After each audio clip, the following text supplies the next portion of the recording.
Chapter 1 began with thunder, as if the sky itself had finally lost patience with the lies.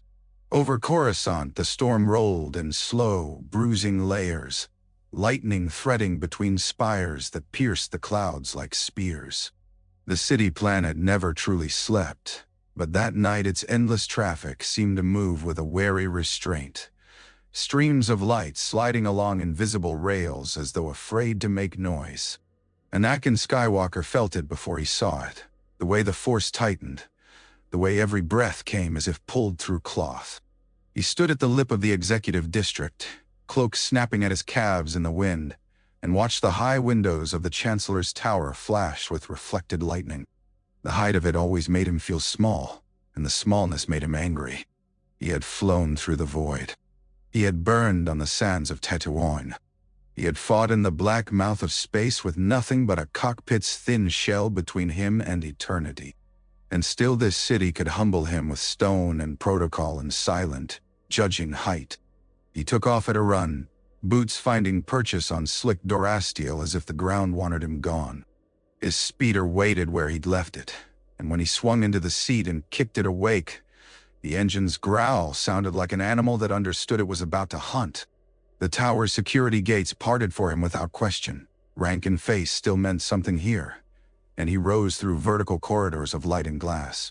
Levels fell away beneath him, platforms layered like battlements. It was easy, looking at it, to imagine the Republic as a castle built too tall, too proud, with too many secret staircases, too many locked rooms where the wrong people whispered. He landed hard on the balcony outside the Chancellor's office and stumbled out into rain that smelled metallic, tang of ozone and city exhaust. Guards snapped to attention. Their red armor looked almost black in the stormlight, their capes plastered to their backs. They did not speak. They didn't need to. Everyone in this place served the same man, and the man inside was the only voice that mattered. Anakin pushed through the doors. Warmth struck him first, fragrant with polished wood and old incense, a carefully chosen comfort. Then the scene assembled itself in his mind like a blade being drawn.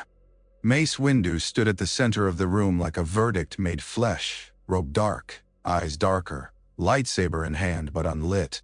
Around him were three other masters, older, calmer, their faces set with the same grim certainty. They were positioned like a net being thrown, careful angles, no gaps. Behind the desk, the Chancellor rose slowly as if he were rising from a throne. Sheev Palpatine's smile was the kind Anakin had once mistaken for kindness, a patient curve that suggested he knew something you didn't and would forgive you for it. Now, under the thunder's pulse and the crackle in the Force, that smile looked like a mask. "You are under arrest," Mace said, voice level, final. "In the name of the Galactic Senate." The Chancellor's gaze drifted to Anakin at the doorway. It was a small movement, but it landed like a hand around Anakin's throat. "Anakin," he said softly, as if greeting a friend. Anakin tried to speak. The words came out wrong, too thin. "Master Windu, what?" "Stay back," Mace snapped, not looking away. The other master's attention tightened around Anakin for a heartbeat, measuring him as though he were another threat to account for. The Chancellor clasped his hands behind his back. "You are committing treason," he murmured, voice mild enough to be almost amused. "The Senate will decide your fate," Mace said. "You're too dangerous to be left alive." A laugh, low and ugly, crawled out of the Chancellor, and for an instant, the room's warmth seemed to sour. "I am the Senate," he said, and the air itself shivered as though the words had weight. Lightning flashed outside. It strobed across the gilded walls, the statues, the polished floor. In that fractured light, Anakin saw it, the thing he had been denying because denial had been easier than grief. The darkness around the Chancellor was not metaphor, not mood. It was a presence. It coiled and watched. The Chancellor moved. It was not the slow rise of an old man, or the cautious step of a politician. It was a predator springing. A lightsaber appeared in his hand like a secret made visible, red as fresh blood. He launched himself over the desk, faster than Anakin's mind could track, a shriek of energy that was not sound but intent. The three masters met him. Blue and green blades ignited, filling the office with harsh, holy light. The first clash rang like iron in a cathedral. A second later, one master fell, cut down so cleanly he seemed to fold rather than die. Anakin's mouth went dry. Mace stepped in, purple blade igniting with a snap hiss that made the room feel smaller. The violet light painted his face in bruised tones, and the duel became a storm inside the storm. Red lightning against violet fire, bodies moving with lethal economy, furniture exploding into splinters and sparks. The Chancellor's smile was gone. In its place was a snarling ecstasy that made his features look sharper, almost unfamiliar. He drove Mace back, and Mace gave ground without yielding, feet sliding across the slick floor in perfect control. Anakin remained at the threshold, useless, frozen between everything he'd been taught and everything he'd been told. The Force screamed with warning, with command, with something like grief. He tried to step forward and his legs didn't obey. The Chancellor flicked his blade, and another master fell. The last of the three staggered, parried once, twice, then collapsed under a flurry of red. Mace was alone. "No," Anakin breathed.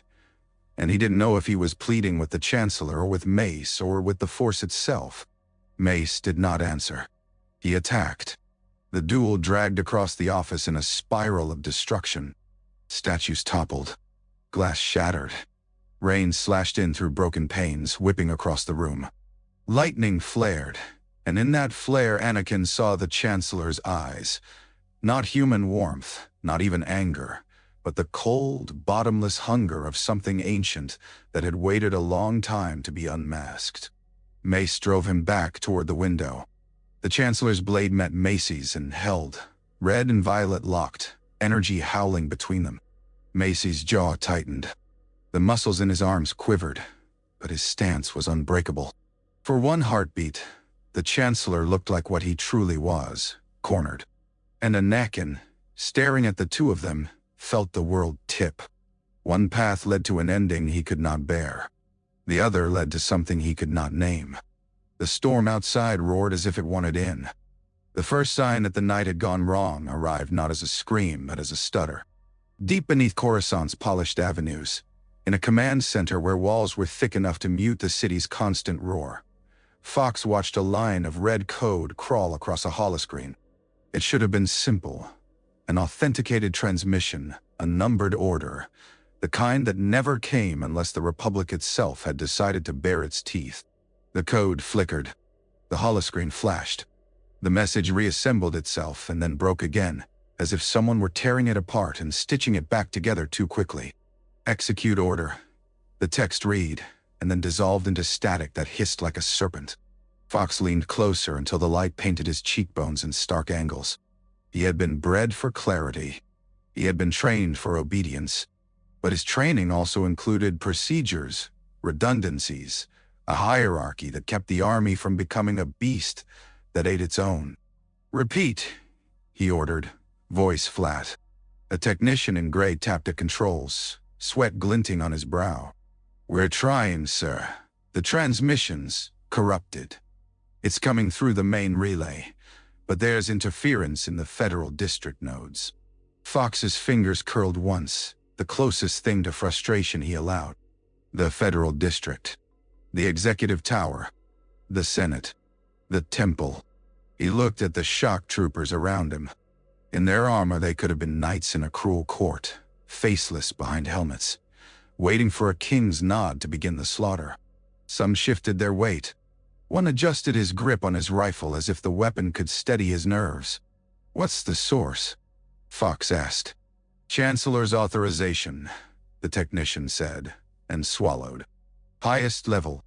Fox stared at the broken message. His implant hummed faintly behind his eyes, a familiar pressure that usually meant certainty. Tonight it meant nothing but the echo of a command he couldn't fully hear. "Lock down the federal district," Fox ordered at last. "No one in or out without my authorization. Detain any armed personnel near the Senate, including Jedi, if they resist.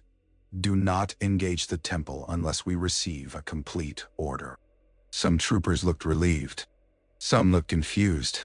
But they moved, because they were soldiers and the world was made of orders. Fox turned back to the holoscreen, watching the red code flicker and vanish and return. Somewhere, on 1,000 worlds, he knew without knowing how that other clones were receiving a cleaner message. Somewhere, men like him were turning their rifles on their own commanders without hesitation. Here, on Coruscant, the night had begun to fracture along a fault line no one had named. Above him, in the Chancellor's tower, lightning flashed again, bright enough to turn the windows into mirrors. The temple heard the order before the clones did. Not in words, not at first. The temple was an old thing, older than the Republic, older than the Senate's marble and the Chancellor's gilded office. It sat on Coruscant's skin like a scar disguised as a monument, its foundations sunk into layers of history the city pretended it had paved over. In the communications nexus, a chime sounded, soft, polite, the kind that announced a routine transmission. A moment later, every light along the wall panels turned red at once. Shakti was already moving before anyone explained. She strode into the room with the same calm haste she had carried into battlefields, her mantrals catching the alarm light and throwing it back in sharp streaks. Jedi technicians looked up from consoles, fear sharpening their faces into strangers. "What is it?" Shak asked. A young knight, barely more than a boy, swallowed hard. "Encrypted military traffic," he said. "Chancellor level. It..." His fingers danced over controls. "It contains the word execute. It's directed toward clone command nets across multiple sectors." Shak's eyes narrowed. "Toward whom?" The knight hesitated. "Jedi Torta." The word hit the room like a thrown stone. For an instant, nobody moved. Then the temple seemed to wake fully, as if the Force itself had taken a breath. "Lock it down," Shak said, voice cutting through the paralysis. "Seal the lower corridors. Initiate sanctuary protocol. Pull every youngling off the training floors and into the inner vaults. Now." Technicians scrambled. Doors began to close throughout the temple with the heavy finality of a keep being barred against siege. Somewhere far above, a bell began to toll, deep and resonant, a sound meant to carry through stone and fear. In the archives, Jocasta Nu stood with her hands resting on an ancient shelf as if it could steady her. Rows of holocrons glimmered faintly in the half-light like sleeping jewels. She had spent decades believing knowledge could save them. Tonight, knowledge felt like a candle held against a hurricane. A temple guard burst into the archive chamber, helmet under one arm, face pale. "Master Jocasta," he said, breath ragged. "We've received a high-level alert from the comm center. They're calling it Sanctuary Protocol." Jocasta's lips tightened.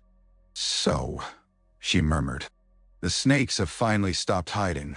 Should we evacuate the archives?" Jocasta's gaze drifted across the shelves, across everything she had loved more faithfully than most people. "No," she said softly, and then with sudden steel.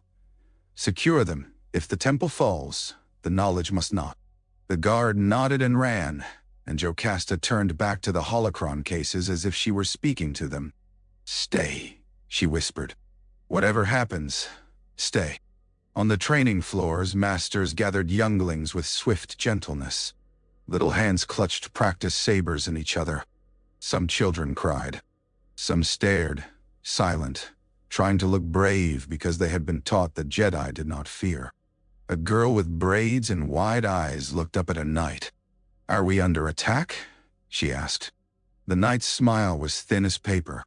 "We are preparing," he said, and guided her toward the vault doors. Outside, along the temple's massive steps, clones began to appear, not in a marching tide, not with the purposeful menace of a planned assault, but in scattered squads, confused by their own sudden summons and the citywide lockdown. Their helmets gleamed wet under the rain. They raised rifles at the temple's gates without firing. Within the temple walls, the force churned with panic and sorrow. Distant lights winked out in the Order's awareness. Masters, knights, friends, gunned so abruptly it felt like a hand closing around a throat.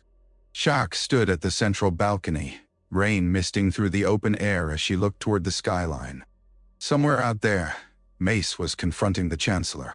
Somewhere out there, Anakin was caught between loyalties that had become knives. She closed her eyes and reached into the Force, searching not for comfort but for truth. In the deep of her mind, the truth came back like a scream smothered by distance. The purge had begun. But here, on Coruscant, something held it at bay. An accident, a grace, or perhaps a moment of hesitation bought with blood. Shak opened her eyes. "Hold," she said to the temple, to the Jedi, to the city itself. "Just hold." The office smelled of rain and burned air. Mace had the Chancellor pinned.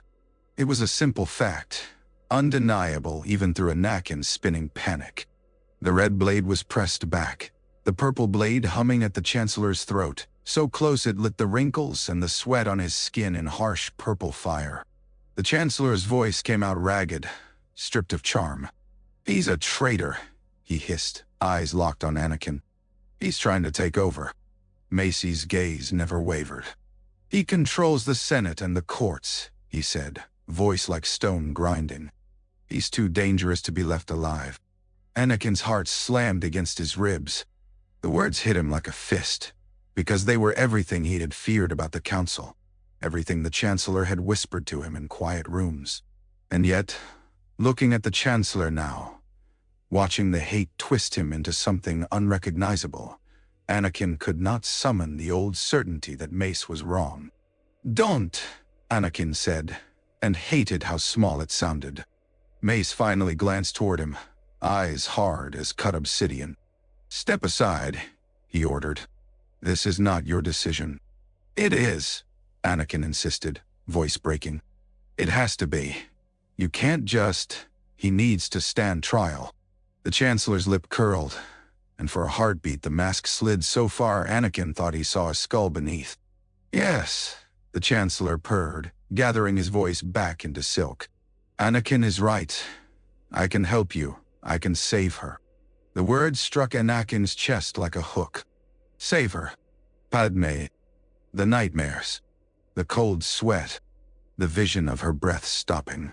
Mace's expression did not soften. "He's manipulating you," he said. "Listen to the Force." "I am listening," Anakin snapped, and the lie tasted like ash because the Force was not singing a clean answer. It was screaming, yes, but screaming in 1,000 directions. Mace lifted his saber a fraction, intent clear. Anakin reacted before thought could catch up. He stepped forward and grabbed Mace's wrist, pushing the blade away from the Chancellor's throat. "Stop!" he shouted. Mace's eyes widened, not with fear, but with betrayal so raw it looked like injury. "Anakin." The Chancellor moved like a viper. He threw his free hand out, and lightning erupted, blue-white and feral. It slammed into Mace. The crackle filled the room, violent enough to make the floor vibrate. Mace staggered, blades swinging back into block. Purple met lightning, energy shrieking as it bent around him. He held, for a moment. Then the lightning intensified, the Chancellor's face contorting into a snarling grin, and Mace's guard began to slip. Anakin's throat closed. This was not politics. This was not law. This was something older and uglier, something that did not belong in the daylight. "Enough!" Anakin roared, and he reached out with the Force. Not precise, not careful, just desperate. The lightning veered. It struck a statue behind Mace, exploding marble into shards. Mace was thrown sideways, slamming into the floor hard enough that the breath left him in a grunt. His saber skittered but did not extinguish. He rolled, trying to rise. The Chancellor's lightning stopped. He stood breathing hard, rain slicking his hair across his forehead, eyes blazing. For the first time, Anakin saw fear in him. Not fear of death, but fear of losing control.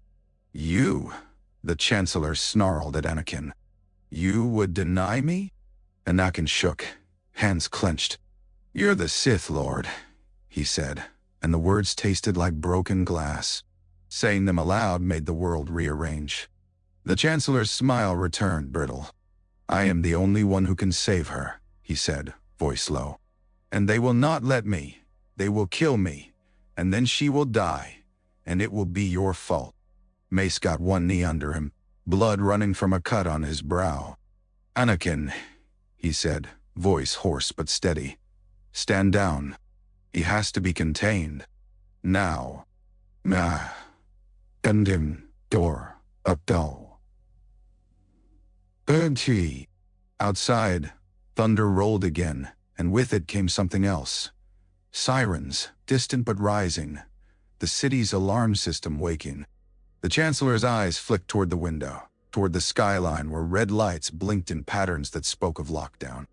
For an instant, Anakin thought he saw calculation. Then the Chancellor moved again, but not toward Mace. Toward his desk. A panel slid open at his touch, hidden beneath carved ornamentation. He pressed something small, a button or a switch, and Anakin felt rather than saw the pulse that went out, like a signal shot through the Force. The Chancellor turned back with a satisfied curl of mouth. "It is done," he whispered. Mace's eyes widened. "What have you?" The Chancellor laughed, a sound like tearing fabric. "Order," he said, savoring the word. "Order at last." Anakin waited for the roar of boots, the clatter of rifles, the stampede of clones bursting into the office to save the man they were bred to obey. But the doorway remained empty. The Red Guards outside did not rush in. No flood of soldiers arrived. The only sound was rain, and the hum of sabers, and the distant wail of Coruscant's alarms. The Chancellor's expression twitched. Confusion flickered. He looked toward the door, and the faintest crease of irritation appeared between his brows. Mace, despite his wounds, seized the moment. He surged forward, blade snapping back into position. The Chancellor retreated a step, rainwater splashing under his boots. Anakin's eyes darted toward the doorway, toward the guards who should have come. In the Force he felt echoes, commands issuing, responses firing, deaths blooming across the galaxy like poisonous flowers. But here, at the heart of the Republic, the blade meant to cut them down had hesitated. The Chancellor's mouth tightened. He glanced toward the shattered window, then toward a side door half concealed by a toppled statue. His gaze met Anakin's one last time, and for the first time there was no pretense of friendship in it. Only promise. "This is not over," he said, and then he vanished through the side door with a speed that left only the aftertaste of dark laughter. Mace took a step to follow, and nearly fell. Anakin caught his elbow without thinking. Mace's stare burned into him. "You cost us our chance," he rasped. Anakin swallowed hard, and the rain on his face could not hide how close he was to breaking. "He'll kill her," he whispered. "He'll kill everyone." Mace's jaw clenched. "Then we end this," he said. "Now, while the city still belongs to law." Outside the ruined office, Coruscant's sirens wailed like mourning. Padme Amidala watched the emergency broadcast with a stillness that felt like restraint and tasted like poison.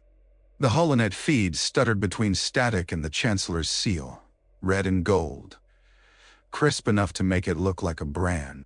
A calm voice spoke over images of Senate security shutting down corridors, of civilian speeders being redirected, of red lights flashing across the federal district. "Attempted coup by Jedi leadership," the announcer said. "The Chancellor remains safe.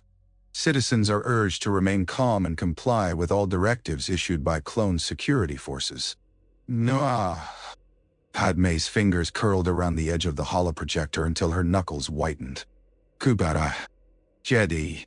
Those words did not belong together. Not in any world she wanted to live in. Behind her, the apartment's guards shifted uneasily. Captain Typho cleared his throat. "Senator," he said, careful, "we should consider moving you to a secure location." Padme did not look away from the holoscreen. Outside, Coruscant glittered in the rain, endless layers of light and shadow. The Jedi Temple's spires rose in the distance, pale against the storm-dark sky, and for a moment she felt a surge of irrational relief. The temple was still lit, still there. Secure from whom? She asked softly. Typho hesitated. We don't know yet, he admitted. Padme did. Not fully. Not in details. But in her bones she knew the shape of what was happening, the way she had known the shape of war long before the Senate admitted it existed. Something had been waiting in the Republic's foundations, eating at the stone from within, and tonight the cracks were widening.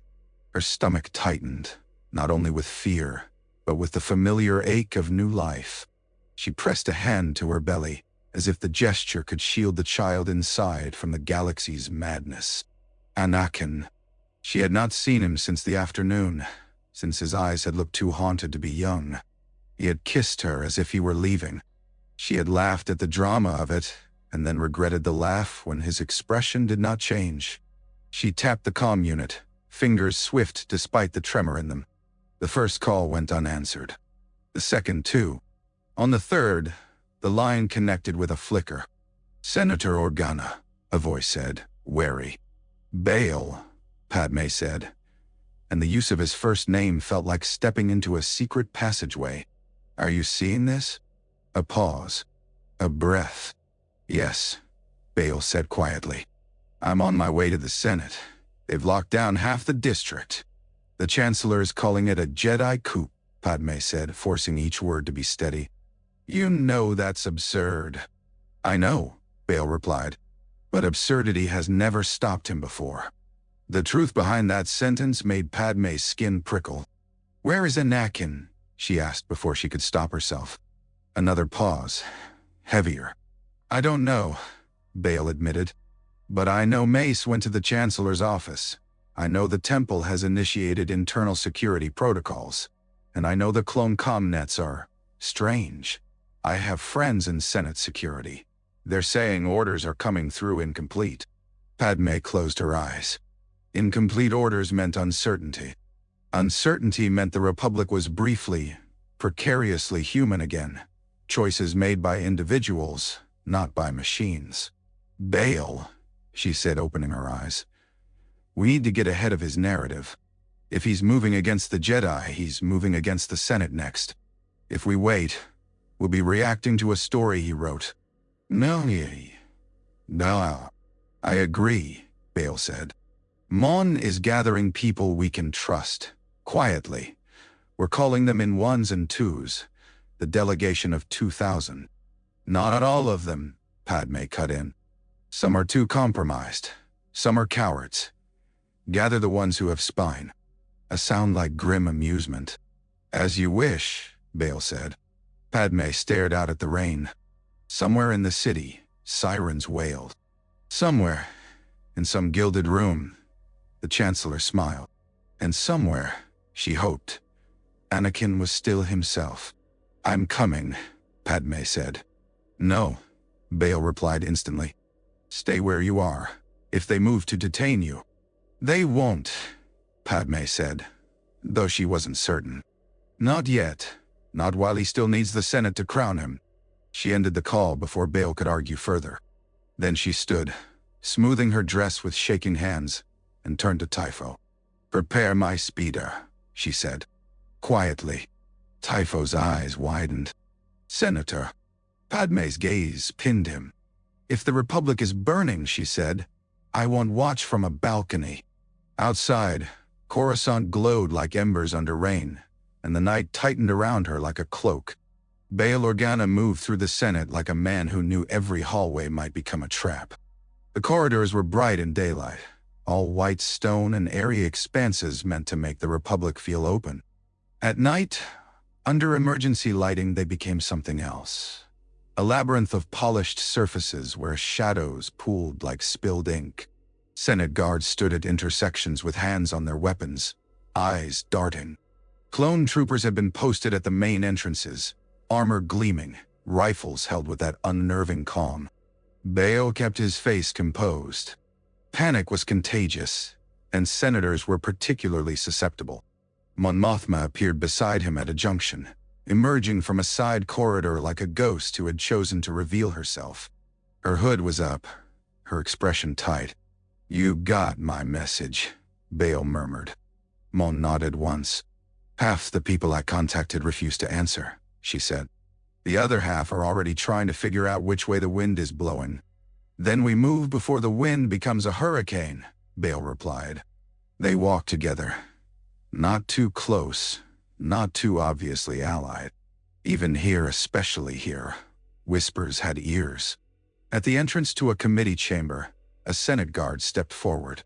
"Senators," he said, voice careful. "The Chancellor has requested that all known essential personnel evacuate the building until the crisis is resolved." Bail's smile was practiced. "We're the crisis," he said lightly. "Or we will be, if we leave governance to frighten men with rifles." The guard hesitated. His eyes flicked to the clone troopers stationed behind him. The clones did not move, but their presence was an argument. Mon's gaze stayed on the guard's face. "Who issued the evacuation order?" she asked. "The Chancellor's office," the guard said, and swallowed. "But the message was unclear. We're waiting on confirmation." Unclear. Again. Bail felt the smallest spark of hope. A crack in the machine. A place to pry. "Then we will remain," Bail said. "Send word to the Chancellor that we are convening an emergency committee session. The Senate does not evacuate. The Senate judges." The guard looked as if he might protest, then thought better of it. He inclined his head and stepped aside. Inside the chamber, a handful of senators were already present, faces tense, voices hushed. Some were old allies. Some were men and women Bail had never fully trusted but whose ambition had occasionally been useful. Padme arrived last, slipping in with her hood up, eyes bright with anger. Bail caught her arm briefly. "You shouldn't be here," he whispered. Padme's smile was sharp. "Neither should a Sith Lord," she replied, and Bail's blood went cold. Mon's eyes narrowed. "What did you say?" Padme looked between them, and the anger in her face shifted into something steadier. "I don't have proof," she said quietly. "Not yet. But Anakin." She stopped, as if speaking his name too loudly might summon disaster. "He told me the Chancellor has powers no civilian should have." Bail exhaled slowly. "Mace went to arrest him," he said. "If the Chancellor is truly what you suspect, that arrest could already be blood." Outside the chamber, footsteps echoed. A clone trooper passed the open doorway, helmet turning slightly as if it could smell the gathering within. The Senate guard posted outside glanced toward Bail, uneasy. Mon lowered her voice. "We need evidence," she said. "If we accuse him without evidence, we hand him the justification to crush us." Padme's hand drifted to her belly, protective. "Evidence is coming," she said with a conviction that frightened Bail more than it comforted him. "Anakin wouldn't have left me in darkness if he had a choice." Bail wanted to believe that. He wanted to believe in Anakin as more than a weapon shaped by war. But belief was dangerous now. Everything was dangerous. He looked around at the small group of senators, at the fear and ambition twisting them into sharp-edged versions of themselves. "The Republic is built on law," Bail said softly. "Not on men, not on armies. If the Chancellor has crossed a line, we must be the ones to draw it again, or there will be no line left to draw." Outside, the sirens continued. Somewhere in Coruscant, clones waited for an order that kept refusing to arrive cleanly. And in the space between orders, the future held its breath. The council chamber felt colder than it ever had. Not because of the storm outside, though lightning flashed against the windows and made the spires beyond look like jagged teeth. It was cold because absence had weight. Seats that should have been filled were empty, and the emptiness pressed against the living like a reminder of how quickly the Force could be torn. Mace sat with his back straight, refusing to slouch despite the cut at his brow and the tremor in his hands. He had not taken the time to heal. He had not taken the time to mourn the three masters who had gone with him into the Chancellor's office and not returned. His grief sat in his jaw like a clenched stone. Anakin stood near the entrance, as if he did not trust himself not to flee. His tunic was damp from rain and sweat. His eyes looked fever-bright. Shak moved around the chamber with quiet authority, checking consoles, speaking in low tones to knights who came and went with reports. Every report sounded like another candle being snuffed. "Ki-Adi-Mundi is gone," a knight said, voice flat with shock. "Shot down with his troops on Megiddo." Shak's eyelids fluttered once, a brief grief that did not slow her. "And Plo Koon?" she asked. The knight swallowed. His starfighter was destroyed. No life signs. Anakin's stomach lurched. He had served with Plo. He had argued with him. He had once thought the Kel Doormaster too cautious. Now the memory of that caution twisted into regret. Mace closed his eyes briefly, as if cataloging losses was a physical pain he could control by naming it. "Ayla Secura," he said, voice rough. The knight nodded, unable to meet anyone's eyes. "Felucia," he whispered. "The clones." "Enough," Mace cut in. The word landed like a blade. "Report what we can change, not what is already done." The knight bowed his head and stepped back, shaking.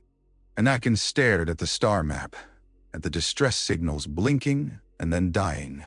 It felt like the galaxy was bleeding out in slow motion, each light extinguishing a life, a voice, a presence in the force he had known.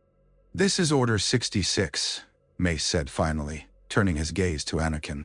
"The contingency for a Jedi uprising. The one we dismissed as paranoid legislation because we believed the Senate would never." He stopped. His eyes narrowed. "Because we believed the Chancellor would never." Anakin swallowed. "He's the Sith Lord," he said again, needing to repeat it as if repetition could turn horror into something manageable. He admitted it. Shak's head snapped toward him. "To you?" she asked. "Yes," Anakin said, and the shame in his voice was unmistakable. "He said he could save Padme. He said..." His throat tightened. "He said he'd been waiting." Macy's gaze sharpened. "And you hesitated," he said, not accusation so much as diagnosis. Anakin flinched. "I stopped you from killing him," he admitted. "And he escaped." Silence followed, thick as smoke. Shak spoke first. "He issued the order," she said. "But on Coruscant, the transmission is compromised. Our comm officers report interference on the clone network nodes around the Federal District. The Temple's own security filters may be contributing." Macy's mouth tightened. "So we have a reprieve." "A reprieve," Shak agreed, "not a victory. The clones outside are holding positions. They're waiting."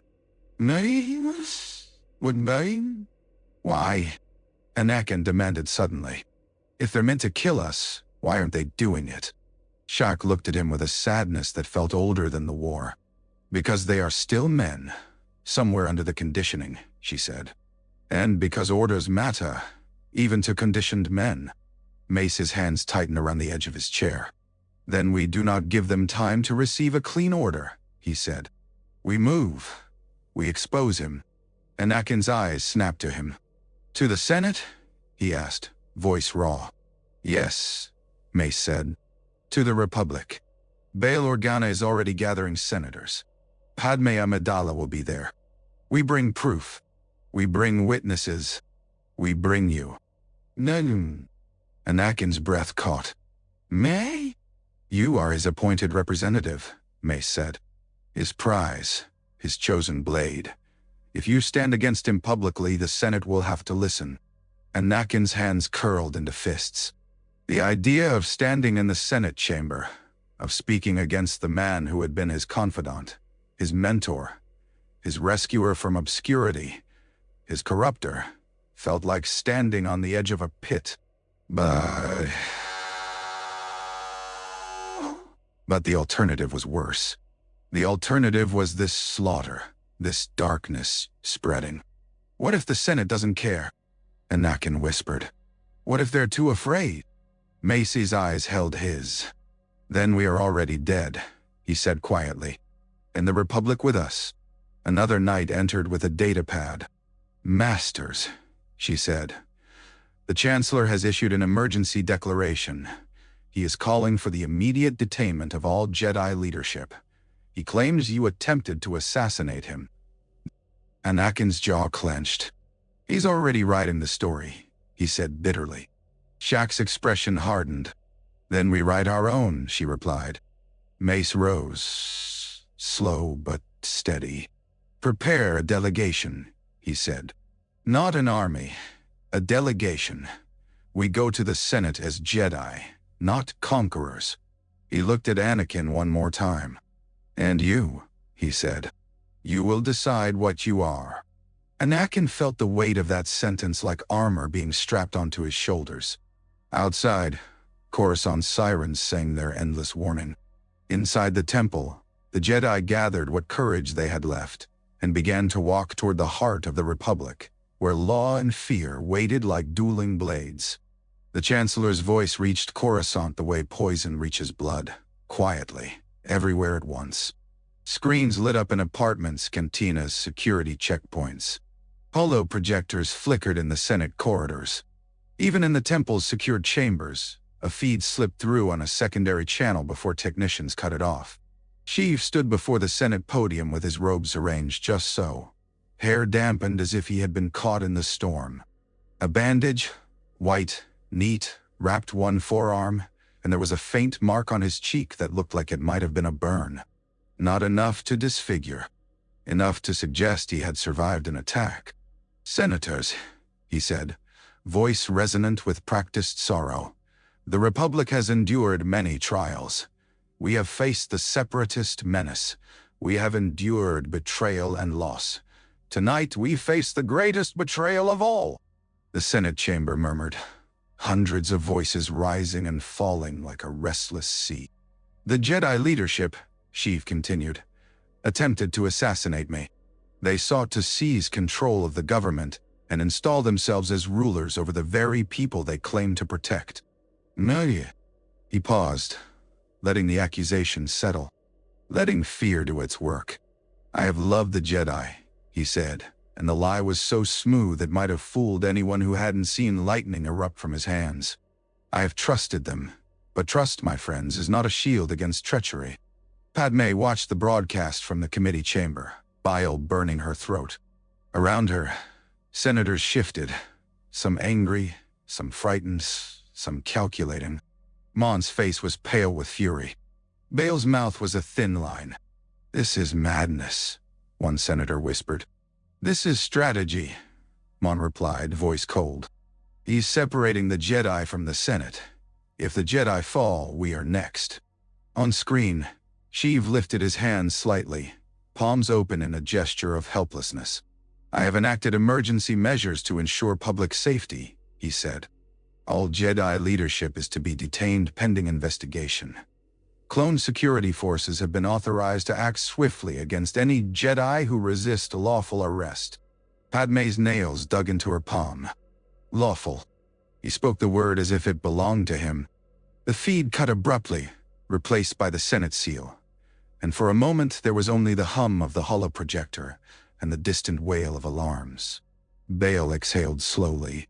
"He's calling for their arrest publicly," he said, "which means he is either confident he can deliver them, or he is improvising." Padme looked up sharply. "Improvising?" she echoed. Mon nodded. "If he had already destroyed the temple, he would be showing it," she said. "He would be parading captives. Instead, he's issuing declarations." "No." Bale's eyes flicked toward the doorway, where a Senate guard stood with tense posture. "And the clones here are not behaving like men who have been given a clear extermination order," he murmured. "They're holding positions. They're waiting." Padme felt a chill. Waiting was dangerous. Waiting meant the Republic's fate balanced on the razor-thin space between an incomplete order and a completed one. "We need the Jedi here," she said, standing. "Now." Bale caught her arm again. "Padme," he hissed, keeping his voice low. "If they walk into the Senate chamber armed, he will call it proof of their coup." "Then they come unarmed," Padme snapped. "Or they come and let him kill them one by one?" There is no safe way through this, Bail. There is only a way that has a chance.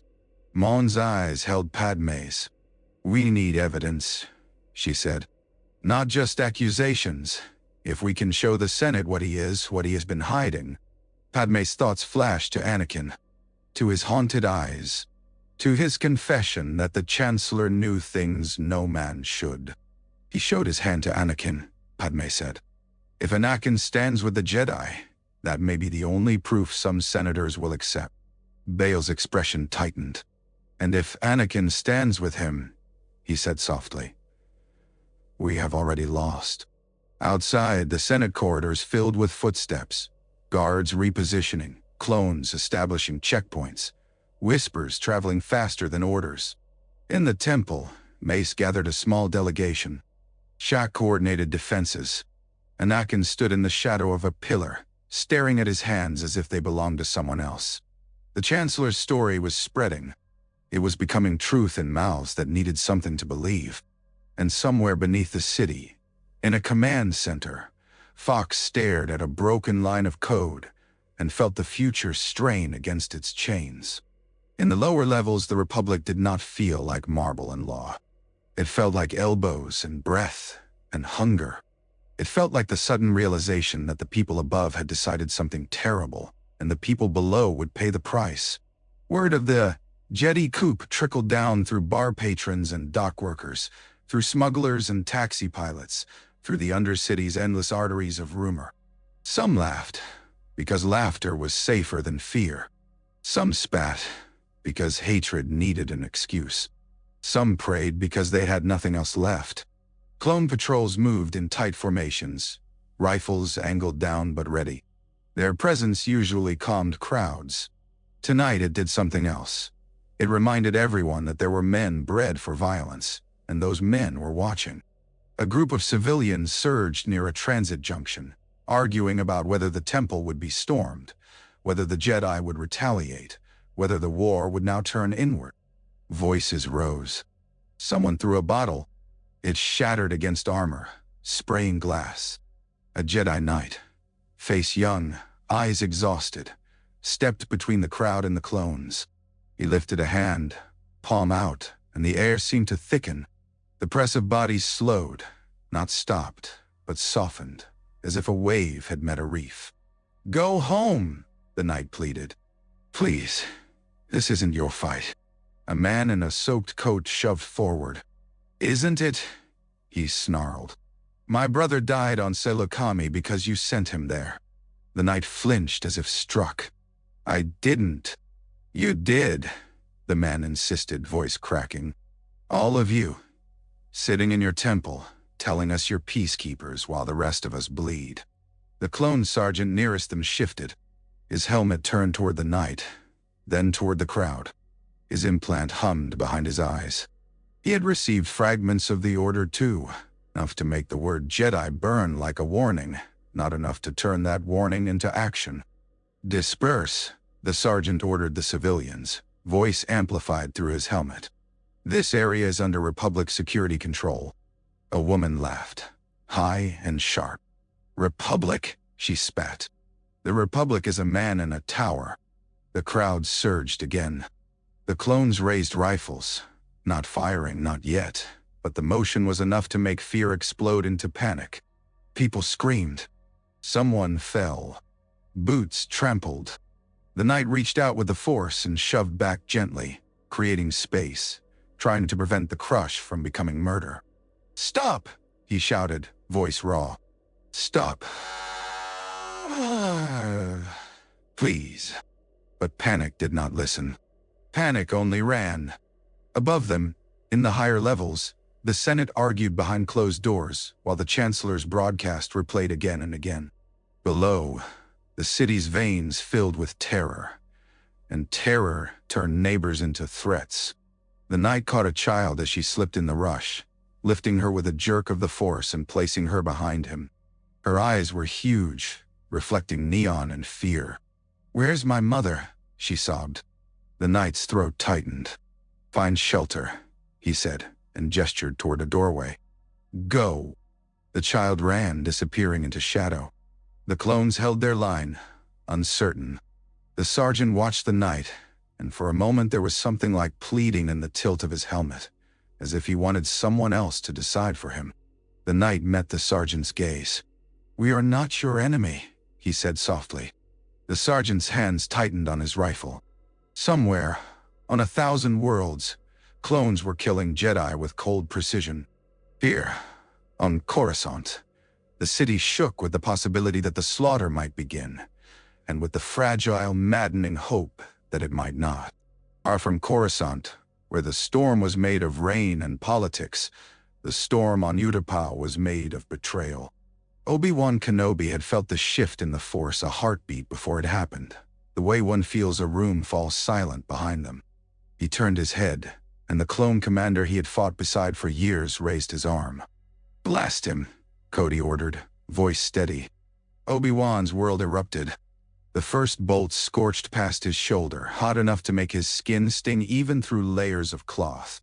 The second slammed into the ledge at his feet, exploding stone. His mount shrieked, rearing. Obi-Wan reached for the Force, not to attack but to survive, and the Force answered with a shove, a twist, a desperate leap. He fell. The abyss swallowed him, wind tearing at his robe, blaster fire painting red streaks across the rock walls. For a moment, the fall felt endless. Then he hit something, hard, and pain burst through him like white light.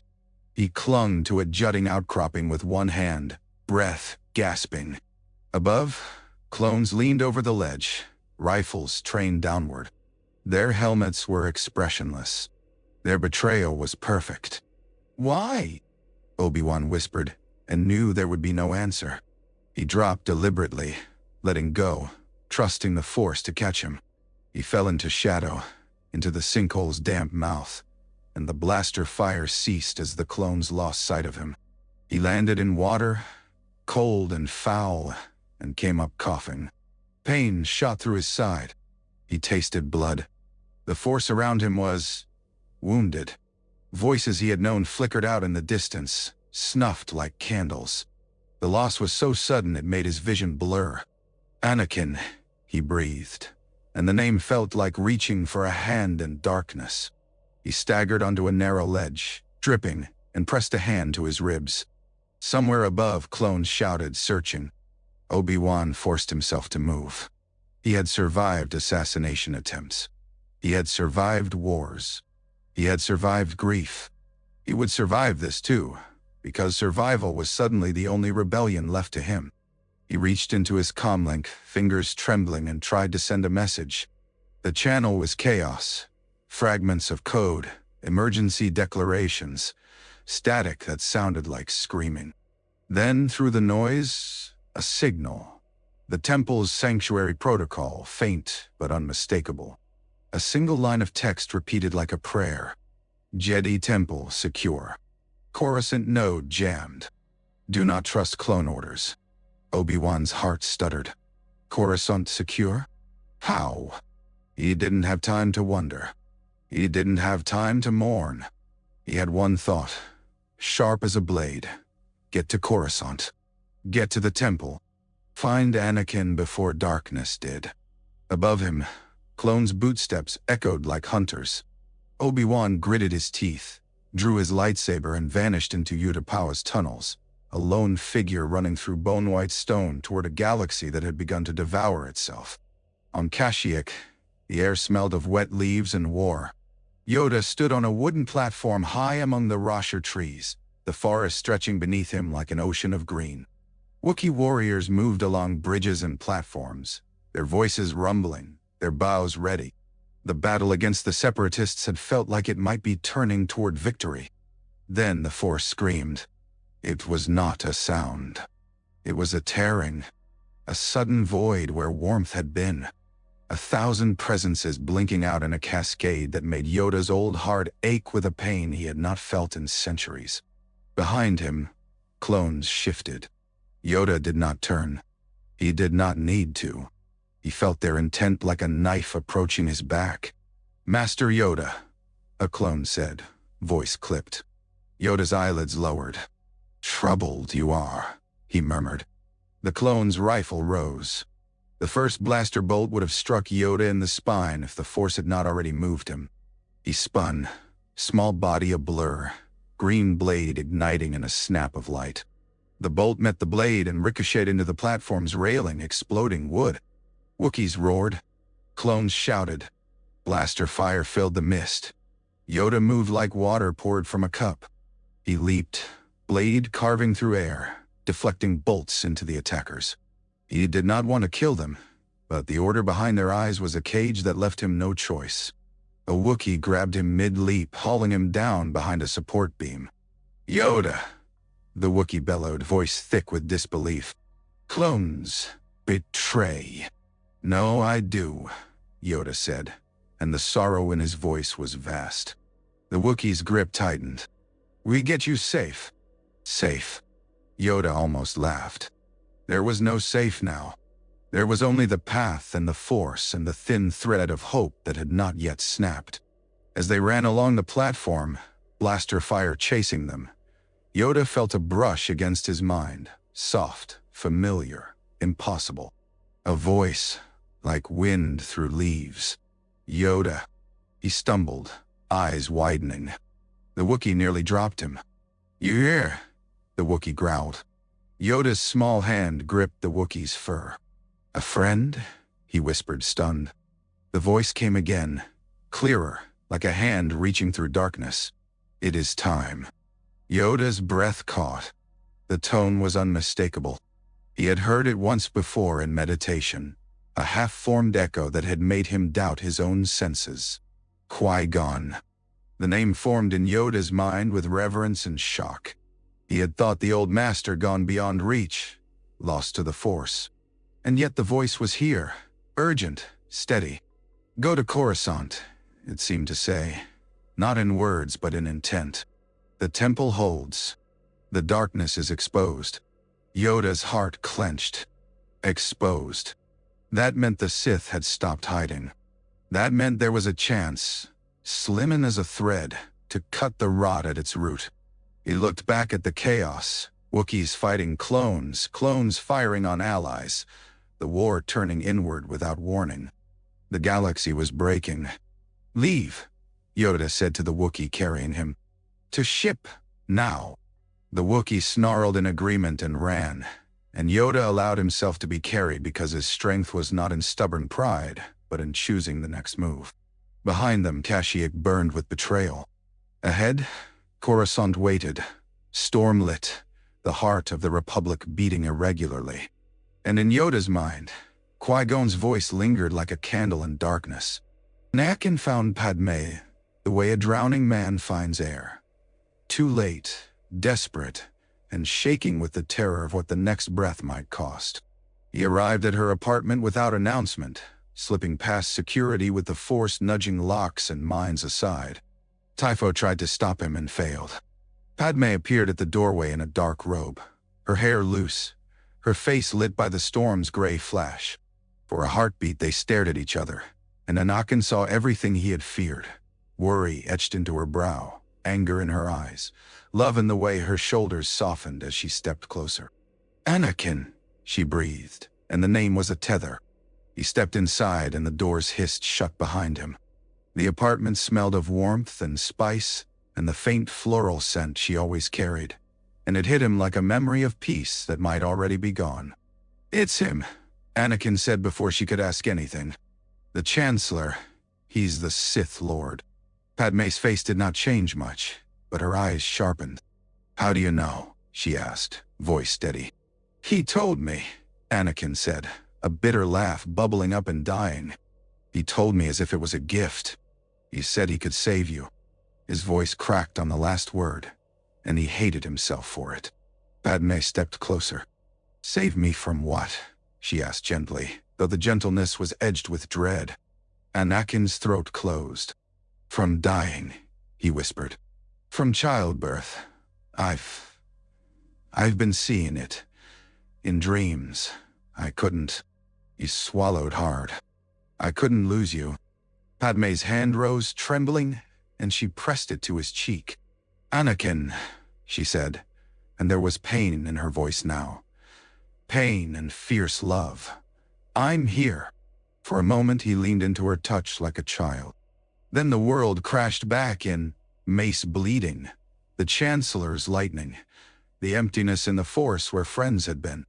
Mace tried to arrest him, Anakin said, pulling back. They fought. The Chancellor killed the other masters. Mace had him pinned. I stopped Mace from killing him and the Chancellor escaped. Padme's eyes flashed. You stopped him, she repeated, and the anger in her voice was not aimed at Anakin so much as at the impossible choice he'd been forced into. And the Chancellor is now telling the galaxy the Jedi attempted a coup. Anakin nodded, jaw tight. He issued an order, he said. Something. Order 66. I felt it. The Jedi are dying everywhere. Padme's fingers tightened around his wrist. But the temple is still standing, she said, almost to herself. The clones here aren't moving against it. They didn't get the order, Anakin said, and the realization tasted like bitter hope. Or they got it wrong. The temple's security net is jamming something. It bought us time. Padme stared at him for a long moment. Then she turned and walked to the balcony window, looking out at Coruscant's stormlit skyline. Her reflection looked like a queen in a dark keep, watching her kingdom burn. We need to go to the Senate, she said. Anakin's stomach clenched. Mace is going, he said. He wants to expose him. He wants me there. Good, Padme replied. She turned back, eyes fierce. We give them proof. We give them you. The Chancellor has been using you as his symbol, his hero, Jedi, his chosen one. If you speak against him, you shatter his story. Anakin's hands trembled. And if they don't believe me? He asked. If they see me as unstable? Padme crossed the room and took his hands, pressing them against her belly. Warmth. Life. The subtle, undeniable curve beneath fabric. Anakin froze, breath catching. Padme's voice softened. Feel that, she whispered. That is real. That is why we fight for law. Not because the Senate is perfect, but because without it, there is only the strongest man's will. And the strongest man right now is a Sith Lord. Anakin's eyes blurred. He pressed his forehead to hers. I'm so afraid, he admitted, the confession tearing out of him. Padme kissed him, brief and fierce. Then be afraid, she said against his lips, and still do what is right. Outside the apartment, Typho's guards shifted, uneasy. In the city below, clones manned checkpoints, still waiting. In the temple, Jedi prepared to walk into a Senate chamber that could become a gallows. Anakin squeezed Padme's hands as if he could pour his promise into her skin. I won't let him take you, he whispered. Padme's eyes shone. Then don't let him take the Republic, she replied. The Senate chamber looked like a coliseum built for speeches instead of blood. It was vast, circular, its floor polished to a reflective sheen that caught the chamber's lights and turned them into starbursts. Hundreds of senatorial pods hovered at different heights like balconies in a brutal court, each one a little kingdom with its own flags, its own alliances, its own cowardice. Tonight, the chamber's usual murmur had sharpened into a nervous hiss. Bail stood on the central platform, posture rigid with restraint. Mon was beside him, hands folded, face composed into something almost serene. Serenity as armor. Padme waited a few steps back, hood down now, refusing to hide. Her gaze kept flicking to the entryways, to the clone troopers posted there, rifles held in their two steady hands. When the doors opened, silence rippled outward as if someone had dropped a stone into water. Mace entered first. He moved slower than usual, injury stiffening him, but his presence was still the kind that made a room straighten. Shock came with him, eyes scanning, assessing. Behind them were two knights, and Padme's breath caught Anakin. The sight of him sent a wave through the chamber. Senators leaned forward. Some whispered. Some looked relieved, as if his presence meant the Chancellor's story would resolve neatly. The war hero would stand with the government, and the Jedi would be condemned. Anakin walked with his shoulders tense, eyes fixed ahead, jaw locked. He looked like a man approaching an execution block with his own axe in hand. Bale stepped forward to meet them, keeping his face neutral even as relief flared in his chest. "Master Windu," he said quietly, "we have convened an emergency session under Senate procedural law. The Chancellor cannot dissolve it without a majority vote." Macy's eyes flicked to the pods above. "He will try anyway," he said. "He will call us traitors and demand you prove otherwise." Mon stepped closer. "Then give us proof," she said. "Not allegory, not intuition. Proof." Mace nodded once. He turned his gaze to Anakin. "Tell them," he said. Anakin's throat worked. He looked up at the pods, at the faces watching him. He saw friends. He saw enemies. He saw frightened bureaucrats who had never held a blaster but would condemn a Jedi because it was easier than condemning the Chancellor. He saw in one pod a senator he had once saved from an assassination attempt, staring at him now with suspicion. Anakin exhaled, and his voice carried farther than he expected, amplified by the chamber's acoustics. "The Chancellor is a Sith Lord," he said. The words fell into the chamber like a sword dropped onto stone. For a moment, no one reacted. Then the whispers erupted, a chaotic surge. "A Sith?" Someone scoffed. "That's impossible. Jedi propaganda." Padme's hands clenched. Her heart hammered. She watched senators' faces shift, watched disbelief war with fear. Mace raised a hand, and the chamber slowly quieted, not because he commanded it, but because something in his expression reminded them that war had stood at their doorstep for years, and the Jedi had been the ones holding it back. "He attacked us," Mace said, voice carrying. "He killed 3 masters in his office. He used powers no civilian should possess. We have evidence. We have evidence." A senator leaned forward, voice sneering. "Evidence? From Jedi? You've been acting as generals, as judges, as secret police for years. And now you expect us to believe you're not attempting to seize power?" Anakin's hands shook. He forced himself to look at the senator. "If I wanted power," he said harshly, "I would not be standing here accusing the man who offered it to me." The chamber murmured again, quieter now, unsettled by the raw honesty in his tone. Bale stepped in, voice calm. "We are not asking you to believe blindly," he said. "We are asking you to witness." He gestured to a Senate guard, who carried forward a holoprojector. "This was retrieved from security systems near the Chancellor's office," Bale said, hoping the lie would hold. In truth, the recording came from a device Shax's technicians had pulled from the ruin of the office, a hidden capture node used for executive archives. A habit of tyrants, they loved records of their own power. The holoprojector flickered to life. The image was imperfect, angled, rain-splashed. But the sound was clear enough. A snarling voice. "I am the Senate." Then a crackle. Electric, violent, and a flash of blue-white lightning erupting from Sheev's hands. The chamber gasped as one. Senators recoiled in their pods, as if distance could save them. Some shouted. Some went silent, faces drained.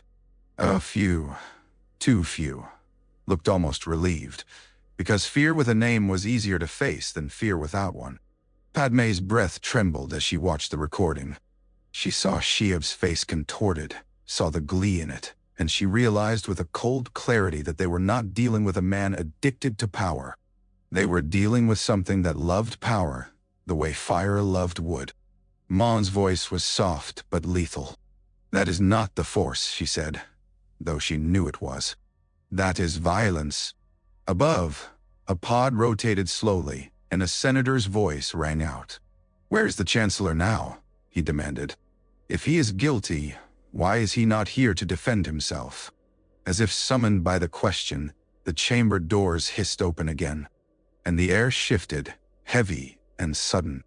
Sheev walked into the Senate chamber like a man arriving late to a feast he intended to poison. His red guards fanned out behind him in silent precision, capes trailing across the floor like spilled blood. He wore no bandage now. His face was smooth again, composed into the familiar expression of weary leadership. Only his eyes had changed. Or perhaps Padme simply saw them now without illusion. The chamber's noise faltered. Senators stared as if unsure whether to stand, to bow, to flee. Sheev smiled at them. "My friends," he said, voice warm, "I see the Jedi have chosen spectacle." Mace stepped forward. "You are under arrest," he said, the words echoing a second time in a different hall, under different stakes. Sheev's gaze drifted to the holoprojector still glowing with evidence. "Ah," he murmured. "A clever trick, a manipulated recording." He looked up at the pods. "You see, they fabricate proof, they accuse, they attempt to control your minds." Anakin's hands were clenched so tightly his knuckles ached.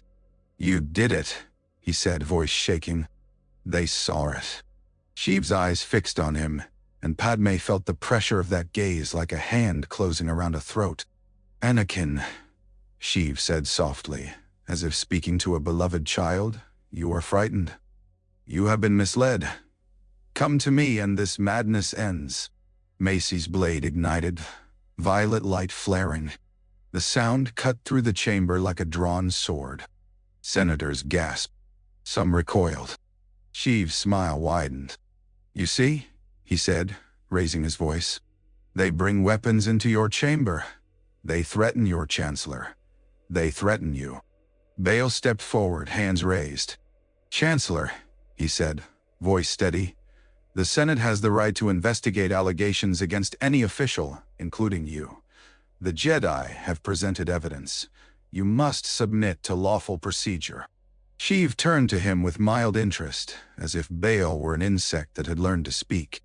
"Lawful procedure," he repeated, tasting the words. "And who enforces your procedure, Senator Organa?" Padme's blood chilled because she knew the answer. "Clones. Jedi. The army. The very men whose obedience had been the Chancellor's quiet weapon." As if on cue, clone troopers at the chamber's entrances shifted. Their rifles lifted a fraction, uncertain. Fox stood among them, helmet tucked under one arm, face set into the hard lines of a man being pulled apart from within. His eyes flicked from Sheev to Mace to the senators. Padme saw something she had never expected to see in a clone: doubt. Sheev's voice lowered, almost intimate. "Execute Order 66, he said, not loudly, not theatrically, just enough for every clone implant in the chamber to hear it cleanly. The air seemed to shudder. Padme watched the clones stiffen. The movement was subtle, like a ripple passing through a field of wheat. Hands tightened. Breath caught. For a heartbeat, Padme expected rifles to rise in fire, expected senators to die in their pods, expected Mace to fall in violet light. But Coruscant's fracture held. Some clones lifted their weapons. Some did not. A few seemed to hesitate, as if the words had landed in them but found no place to root. The command fought against procedures, against incomplete transmissions, against the lingering confusion in their networks. Fox took a step forward. His voice rang out, amplified, sharp with authority. "Hold," he ordered. The clones nearest him froze. Sheev's head turned slowly toward Fox. The smile vanished from his face like a curtain dropping. "Commander," he said, and there was threat in the single word. Fox's jaw clenched. Sweat beaded at his temple. Padme watched him fight something invisible, fight a pressure behind his eyes that wanted to force him to kneel. "Chancellor," Fox said, voice tight, "we require full authentication for execution orders within the Senate chamber. Senate security protocol." "Protocol," Sheev spat, and the word was suddenly venomous. His hand lifted. Lightning danced between his fingers. Senators screamed. Pods shifted, some retreating backward, some lurching as their operators panicked. The chamber descended toward chaos. Mace moved, blade up, blocking instinctively. The lightning hit Violet and splashed, burning scorch marks into the floor. The smell of ozone filled the air. Anakin drew his own saber, blue light igniting, And for the first time in the Senate chamber, the truth became undeniable. The Chancellor was not merely a man accused by Jedi. He was a creature hurling lightning at the Republic's heart. Padme saw faces in the pods transform. Disbelief turning into terror, turning into furious comprehension. Mon's voice cut through the screams, clear as a bell. "Senators!" she shouted. "Witness him!" Bail grabbed a microphone, voice booming. "Chancellor Palpatine is using lethal force against the Senate," he declared. "This session is now an emergency tribunal. Senate security, detain him." May. Fox's eyes widened, as if the words gave him permission he had been desperate for. He snapped his helmet on and shouted, "Senate guard on me, clones. Secure the exits. Do not fire unless fired upon." Some clones obeyed instantly. Others jerked as if pulled by strings. The fracture widened into a split. Sheev's lightning ceased. He stared around the chamber, breathing hard, and Padme saw something she had not seen in him before. Not fear exactly, but rage at being seen. "This republic," he hissed, voice carrying through the chaos, "is mine." Then he flung his hand outward, and the force hit like a battering ram. Senators screamed as pods jolted, some slamming into each other. Guards were thrown off their feet. Anakin staggered, catching himself with a grunt. Mace stood firm, feet planted, blade up like a shield. "You have revealed yourself," Mace growled. Sheev's mouth twisted into a smile that was all teeth. "Then let the galaxy remember the night you forced me to," he snarled. He turned, moving with impossible speed. Red guards closing around him as they retreated toward the exit. Fox lunged after them, but a guard slammed him back with the butt of a weapon. Fox fell, armor clanging, and by the time he regained his footing, Sheev was gone. The Senate chamber trembled with aftermath. Broken order, shattered illusion, fear turning into fury. Padme stared at the empty doorway and realized they had not won. They had only made the war honest. The executive district became a battlefield without anyone declaring it won.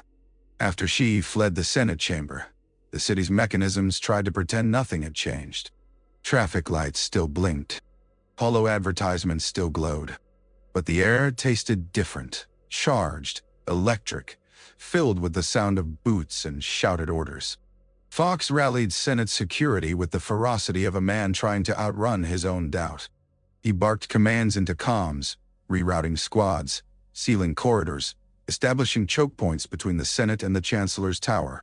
"We keep him contained," Fox said into his comm, voice harsh. "No unauthorized movement. If the Chancellor attempts to exit the district, he is to be detained." A pause crackled back. "Sir," a voice replied, strained. "The Chancellor is the Chancellor. Detain him on whose authority?" Fox's jaw tightened. He glanced toward Bail, who stood with Mon and Padme at the edge of the Senate platform, speaking urgently into a microphone, calling for senators to remain, calling for an emergency vote. Mace and Anakin stood nearby, sabers unlit now, but their presence still armed. "On the authority of the Senate," Fox said finally, "and the Republic's survival." In the corridors outside, clones met clones at intersections and hesitated, rifles aimed not at civilians, but at each other. Some units had received Sheev's spoken order cleanly and felt it hammer against their implants like a drum beat. Others were still stuck in the earlier confusion, protocols battling compulsion. A single wrong move could turn hesitation into massacre. Mace walked beside Anakin through the rain-slick streets, keeping to shadowed passageways between towers. The storm had thickened, rain turning the district into a mirror of broken lights. "You should not have come," Mace said abruptly, voice low. Anakin's mouth tightened. "And let you do it alone?" he shot back. Worked so well before." Mace's eyes flicked toward him. "You are still unstable," he said bluntly. "He still has hooks in you." Anakin swallowed, anger flaring and fading. "Then watch me," he said. "Watch me cut them." They rounded a corner and found a barricade, Senate guards in dark uniforms, rifles raised, Fox at the center with helmet on, his posture rigid. Smoke drifted from a speeder that had crashed into a wall, its engine whining like a wounded animal. Fox's helmet turned toward them. "Masters," he said, voice amplified. "You're not supposed to be outside the temple." Mace stopped. "We are hunting the Chancellor," he said. Fox's head tilted. "He is no longer safe to protect," he replied, and the starkness of the sentence made Anakin's chest tighten. "I have units searching the tower. Red guards are pulling back toward the lower levels. He may be heading to a secure bunker." Anakin's skin prickled. "He'll have a contingency," he said. "He always does." Fox hesitated, then nodded once, a small motion heavy with consequence.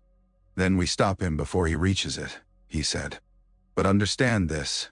Some clones will not follow my orders if they receive his." Macy's expression hardened. "Then we end this quickly," he said. They moved again, slipping through the district's arteries. Above them, civilians watched from balconies and windows, faces pale in the glow of emergency lights. Some recorded with holocrons. Some prayed. Some simply stared, witnessing history with helpless eyes. Anakin felt their fear like heat on his skin. This was what the Jedi were supposed to protect. Not thrones, not senators, but people who could not fight back. A shout echoed ahead. Blaster fire cracked. Fox gestured, and a squad surged forward. Anakin and Mace followed, sabers still unlit, moving like shadows. They reached an open plaza between towers. Red guards were retreating, capes torn, one of them limping, another bleeding dark through the seam of his armor. Behind them, a group of clone troopers in standard white armor stood with rifles raised, but the clones' posture was uncertain, as if their muscles could not decide which direction to obey. A red guard snarled and threw a thermal detonator. It rolled across the slick ground, blinking. Fox shouted, "Down!" The explosion bloomed, loud and bright, shattering glass and sending a wave of heat across the plaza. Anakin hit the ground hard, ears ringing. When he lifted his head, he saw clones scrambling, some injured, some firing wildly. The Red Guards used the chaos to retreat through an access tunnel at the plaza's edge. Mace rose, eyes blazing. "After them," he growled. Anakin ignited his saber, blue light flaring against rain, and in that moment he felt his fear sharpen into purpose. Not for power. Not for prophecy. For survival. For Padme. For the Republic's fragile chance. They ran into the tunnel, chasing shadows into the Undercity, while above them Coruscant's lights flickered, and the Senate tried to remember how to be brave. The clean order arrived at the temple like a blade finally freed from its sheath. It did not come through the corrupted channels. It came through Sheev's anger, through loyalists who found a way to transmit around the temple's interference.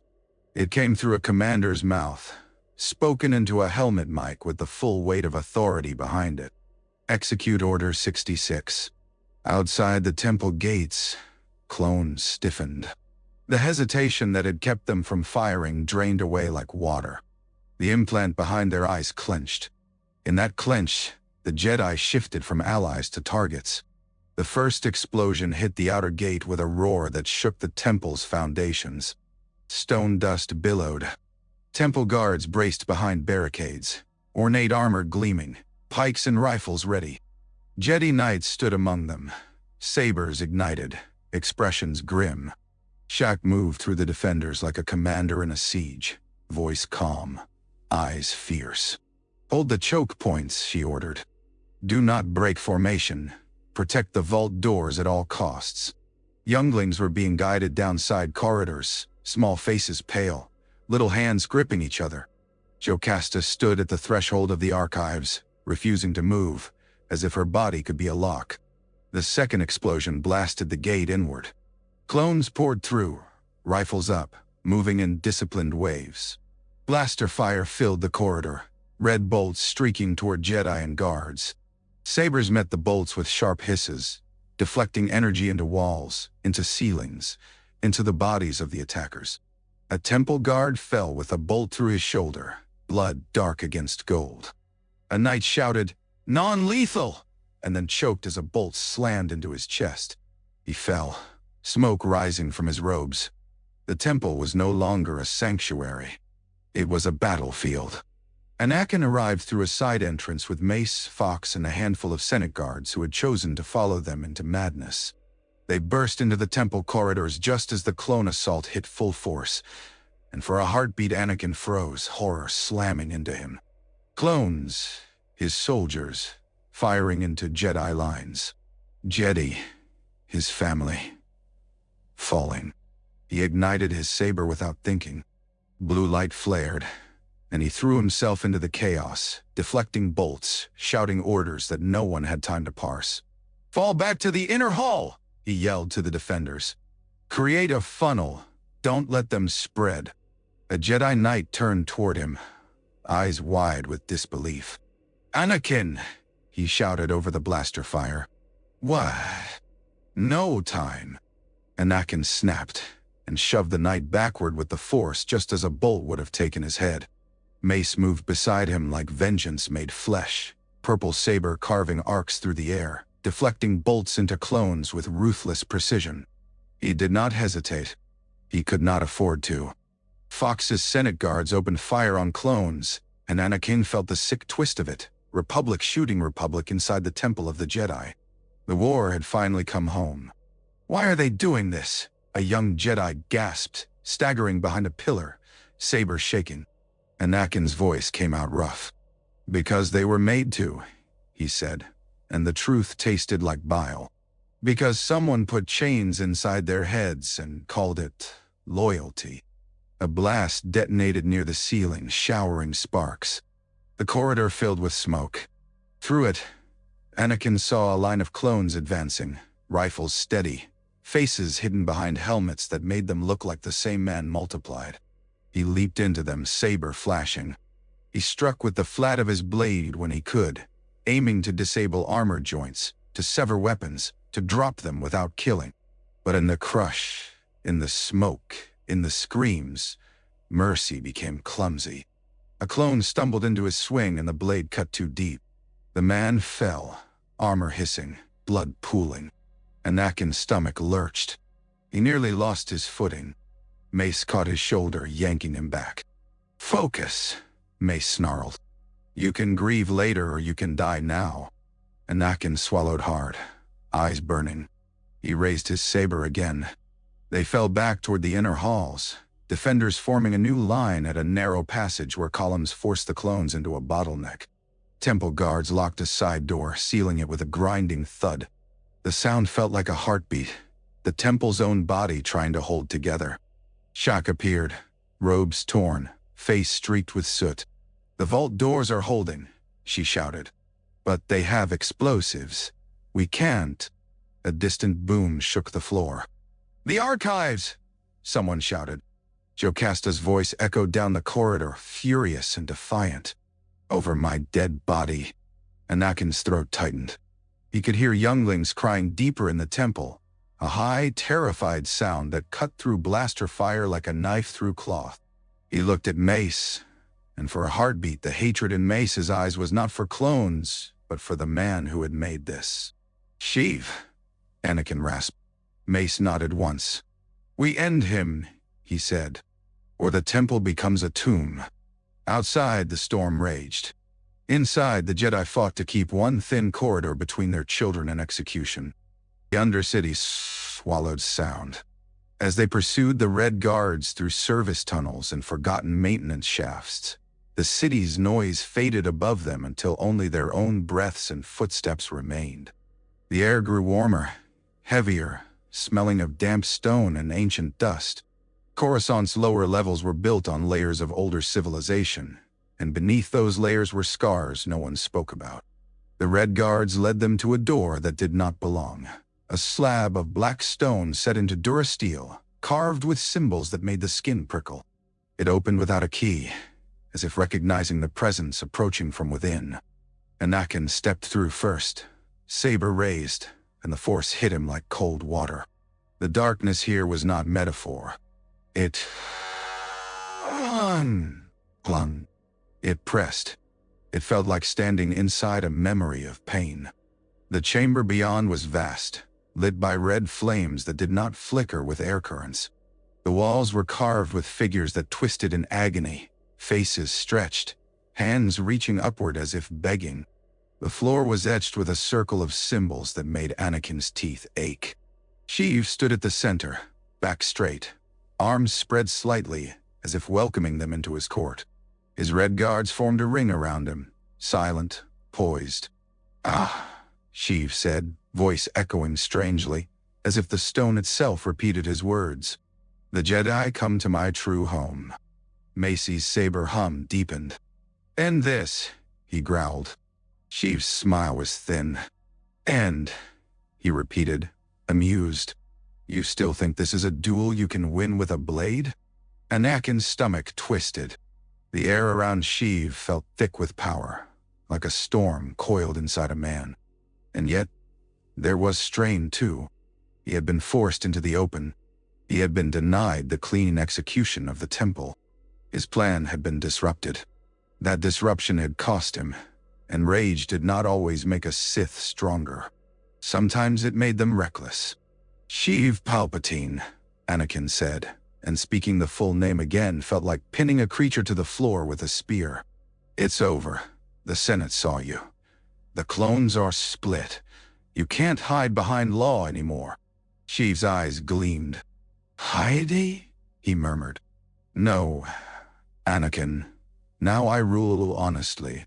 He lifted his hand and the red guard surged forward. Mace moved like a blade drawn from a sheath. He struck the first guard down with a precise slash that severed weapon and arm.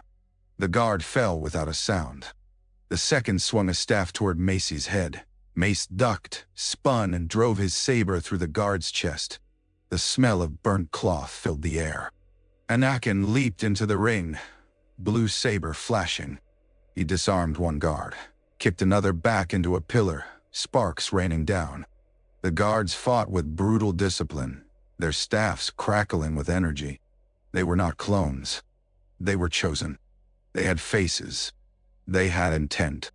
Killing them felt different, and still necessary. Sheev watched, almost patiently, as if this violence were merely a prelude to conversation. Anakin's saber locked with a guard's staff. He shoved the guard back and sliced downward, cutting the staff in half. The guard stumbled, and Anakin hesitated a fraction. The guard lunged, knife flashing. Anakin parried reflexively. The guard's knife skidded along his saber's edge and vanished into molten metal. Anakin twisted and struck. The guard fell. Mace finished the last of them with a brutal efficiency that made Anakin's stomach knot. Then the ring was broken. The chamber felt suddenly larger, emptier, the red flames painting everything in the color of fresh wounds. Sheev applauded softly. "Magnificent," he murmured. "You see, Anakin? This is what you are when you stop pretending you can save everyone." Anakin's jaw clenched. "I'm saving the galaxy from you," he snapped. Sheev's eyes narrowed. The temperature in the chamber seemed to drop. "From me," he echoed. "I offered you salvation. I offered you the power to prevent death. And you chose these hypocrites." His gaze flicked to Mace, contemptuous. "This man would kill you the moment you cease being useful." Macy's eyes flashed. "Silence," he snarled, and lunged. Sheev moved, and suddenly the chamber exploded into light. His red saber ignited with a hiss like a wound opening. He met Macy's strike, red against violet, and the clash sent a shockwave through the air. Dust fell from the ceiling. The carved figures on the walls seemed to writhe in the flickering light. Anakin joined, blue saber striking toward Sheev's flank. Sheev twisted, impossibly fast, deflecting both attacks, moving like a shadow given teeth. For a moment, Anakin felt the old terror return, the sense that he was fighting something beyond him. But he had fought beyond himself before. He had faced Dooku's blade and won. He had faced grief and still stood. He could face this. He pushed, not only with his saber but with the Force, trying to unbalance Sheev, to disrupt his rhythm. Mace did the same, his style relentless, turning Sheev's aggression back on him. Sheev snarled and unleashed lightning again with his free hand. Anakin caught it with the Force, deflecting it into the floor where it scorched black grooves. Pain lanced behind his eyes, but he held. "Good," Sheev hissed, eyes bright. "Yes, feel it. That power is yours, Anakin. Take it." Anakin's teeth clenched. He swung hard, driving Sheev back a step. Mace pressed. Violet blade met red, then slid, then struck again, forcing Sheev toward the carved circle in the floor. Sheev's face twisted. "You think you can cage me?" he spat. "I am the storm." Mace's voice was a growl. "Then be struck by it." He feinted left, then swept low. Sheev jumped, and Anakin took the opening, lunging in a move he had learned on battlefields where hesitation meant death. His blade cut across Sheev's forearm. The red saber dropped, clattering on stone. Sheev's eyes widened, rage flaring. Anakin's breath hitched. He had disarmed him. The moment hung, sharp and sudden, like the instant before a neck snaps. Mace raised his saber. Anakin's heart slammed. "Mace," he began, and did not know what he meant to say. "Don't or do." Mace's gaze flicked toward him, and Anakin saw the truth there. Not vengeance, not hunger, but the grim understanding that some evils could not be contained by trial. Some evils would slither free and kill again. Sheev's mouth curled. "Do it," he whispered, voice raw. "Prove you are the Jedi you pretend to be. Murder me." Anakin's vision tunneled. He saw Padme's face. He saw the younglings in the vaults. He saw clones firing into the temple. He saw the galaxy's lights blinking out. He stepped forward, blue saber trembling, and placed it across Sheev's throat, stopping Mace's blade without touching it. "We are not executioners," Anakin said, voice shaking with the effort of holding the line. "We bring him to the Senate, alive. Let the Republic see the truth and judge it." Mace's jaw clenched. "He will escape," he rasped. "Not if we bind him," Anakin insisted. "Not if we do it right." Sheev's eyes gleamed with loathing and something else, calculation returning. "Yes," he purred almost kindly. "Bind me, and while you argue about procedure, the galaxy will burn." "Me." Anakin's hands shook, but he did not move his blade. "Fox!" he shouted into his calm voice, ragged. "We have him. We have the Chancellor." Static. Then Fox's voice, breathless. "Hold position," Fox snapped. "I'm sending restraints. Senate security is inbound." Mace stared at Anakin as if weighing him. Then, slowly, he lowered his saber a fraction. "Do not make me regret this," Mace said quietly. Anakin swallowed. "I'm already regretting everything," he whispered. Sheev smiled, and in the red torchlight it looked like a wound reopening. Dawn came to Coruscant like an apology that did not know how to be sincere.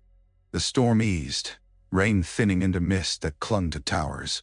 Pale light slipped between clouds and struck the city's spires, turning broken glass into glitter. Smoke rose from scattered fires in the executive district where detonators had blown, and speeders had crashed, and people had died without ever understanding why. Sheev walked in restraints, wrists bound in energy cuffs that glowed faintly. Senate guards flanked him, weapons trained. Clones marched alongside, those who had chosen Fox's command, those whose implants still buzzed but whose training had clung to protocol hard enough to keep them from murdering prisoners. Sheev's face was calm again, as if he were merely attending a procession arranged in his honor. Mace walked behind him, shoulders rigid. Anakin moved beside Mace, exhaustion dragging at him like chains. His saber was clipped at his belt, blade silent. His hands would not stop shaking. They brought Sheev back into the Senate chamber, now rearranged into something closer to a tribunal. Broken pods had been righted. Shattered floor tiles had been cleared. Bloodstains remained where guards had fallen, dark against white stone. Senators watched from above, faces drawn. Some looked furious. Some looked terrified. Some looked relieved, as if capturing the monster meant the world could snap back into shape. Bail stood at the central platform, posture rigid. Mon was beside him, eyes hollow with sleepless rage. Padme stood a pace behind them, hand pressed to her belly, chin lifted. Sheev looked up at the pods and smiled. "My friends," he said softly. "How quickly you turn." "Silence," Bail snapped, and the harshness of it surprised even him. A murmur spread, not of dissent but of grim approval. Mon stepped forward, voice steady. "Chief Palpatine," she said, using the name as if it were a charge. "You are accused of treason against the Republic, of unlawful violence against senators, of orchestrating the attempted extermination of the Jedi Order." Sheev's eyes glittered. "Attempted," he echoed, amused. "So they survived." "Then my measures were insufficient," a senator shouted from above, voice shaking. "Are you confessing?" Sheev's smile widened. "I am acknowledging necessity," he replied. "The Jedi were a threat. You saw them ignite sabers in this chamber." Anakin's breath hitched. Anger flared. He stepped forward. "You ordered their deaths across the galaxy," he said, voice cracking. "You turned their own soldiers against them." Sheev's gaze slid to him like oil. "I gave the Republic safety," he murmured. "And you, Anakin, could have had so much more than safety. You could have had eternity." Padme's voice cut in, sharp as a blade. "You tried to murder the Senate," she said. "We all saw you." Sheev's eyes flicked to her belly, and Anakin's blood ran cold. The look lasted only a heartbeat, but in it Anakin saw the depth of Sheev's malice. He did not merely want power. He wanted people to suffer for daring to love. Bail raised his hands. "Senators," he said, voice carrying, "we have evidence. We have witnesses. We have witnessed the Chancellor use Sith powers in this chamber. If we do not act, if we hesitate, we invite tyranny." Above, pods rotated, senators whispering, forming factions in real time. Some argued for immediate execution. Some demanded trial. Some demanded negotiation, their fear disguised as pragmatism. Fox stood at the edge of the chamber, helmet under his arm again, face pale. His eyes were bloodshot.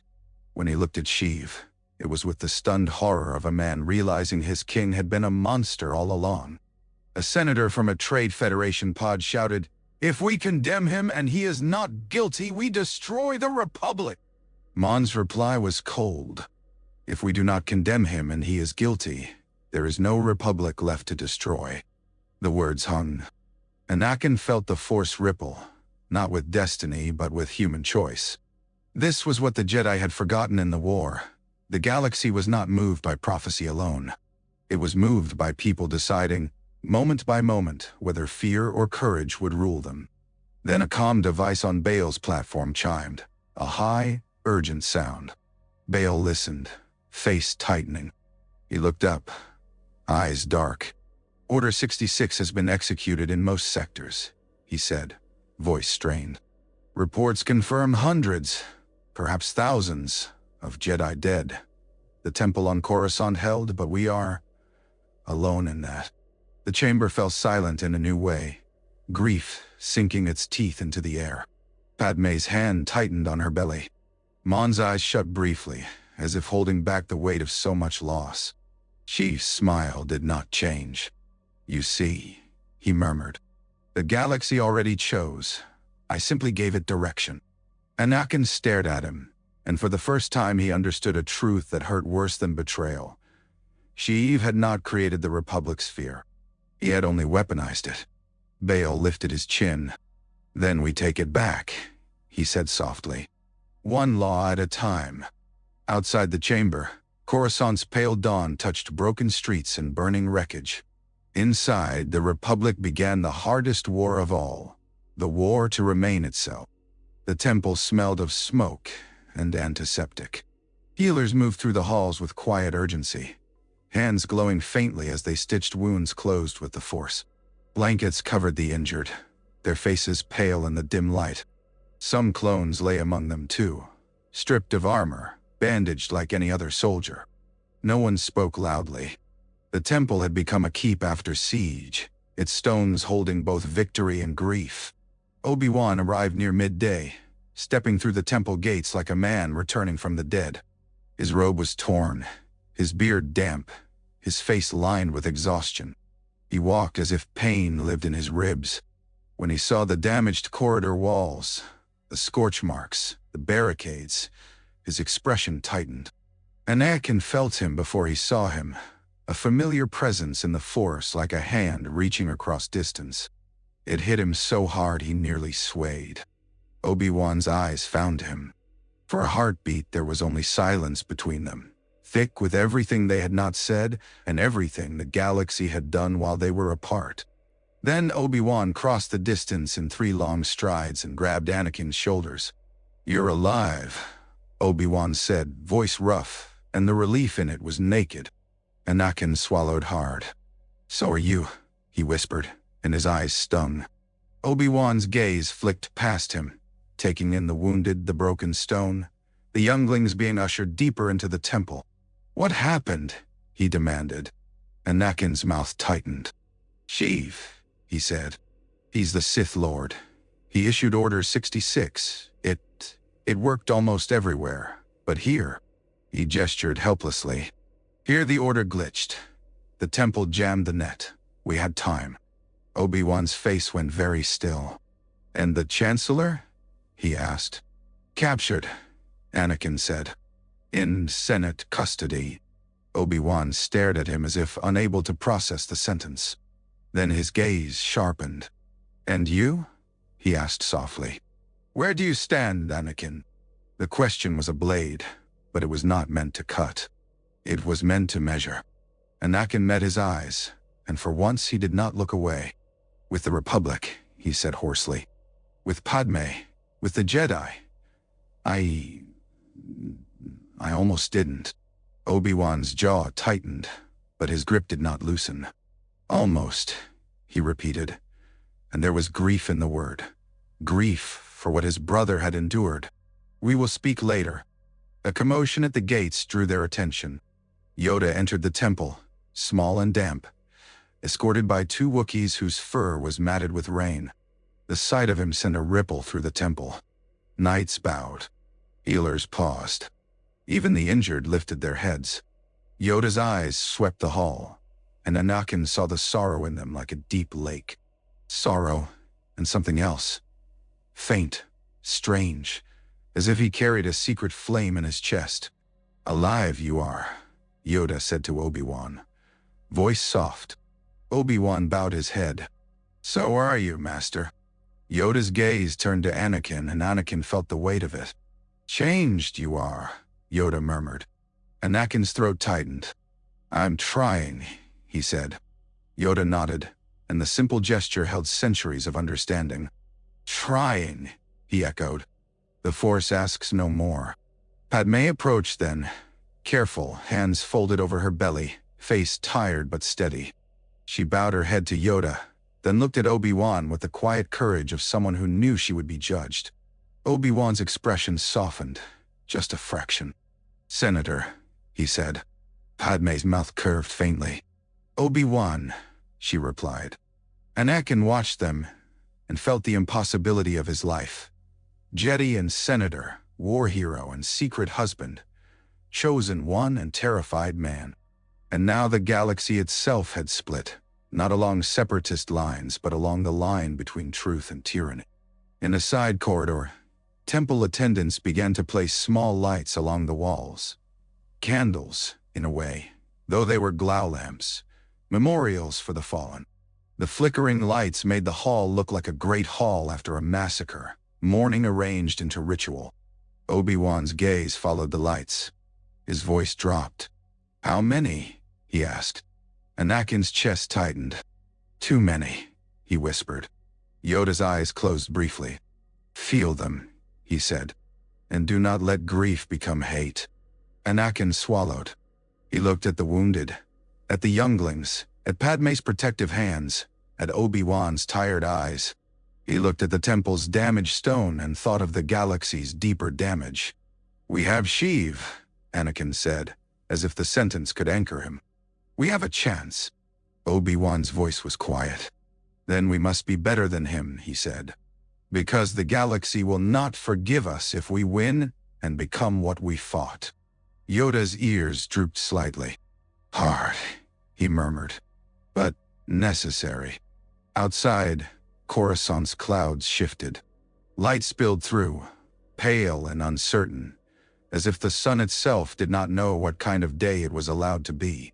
At night, when the temple's corridors finally quieted, Yoda sat alone in a small chamber tucked deep within stone.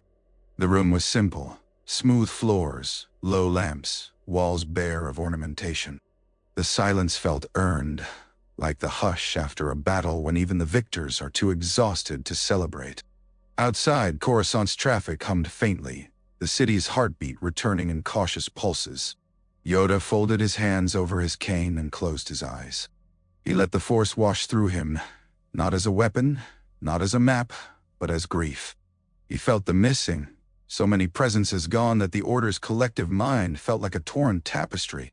He felt anger flickering in survivors.